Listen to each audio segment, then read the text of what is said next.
Hi, everybody.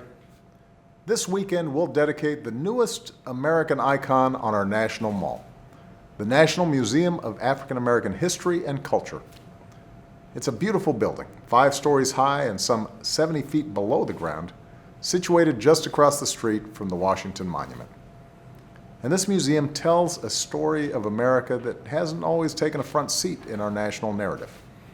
As a people, we've rightfully passed on the tales of the giants who built this country, but too often, willful or not, we've chosen to gloss over or ignore entirely the experience of millions upon millions of others.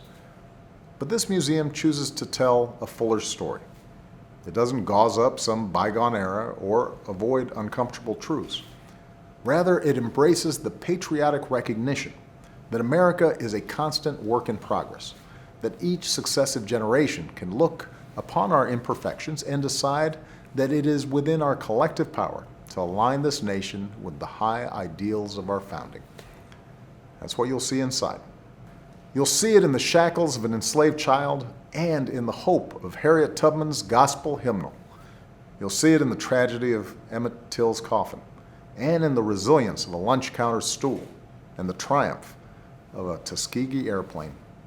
You'll see it in the shadow of Prison Guard Tower and in the defiance of Jesse Owens' cleats and the American pride of Colin Powell's uniform.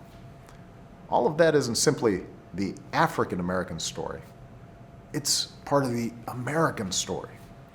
And so it is entirely fitting that we tell this story on our National Mall, the same place we tell the stories of Washington and Jefferson and our independence, the story of Lincoln, who saved our Union, and the GIs who defended it. The story of King, who summoned us all toward the mountaintop. That's what we'll celebrate, not just this weekend, but in the years and generations ahead. A fuller account of our glorious American story. It's a chance to reflect on our past and set a course for the future.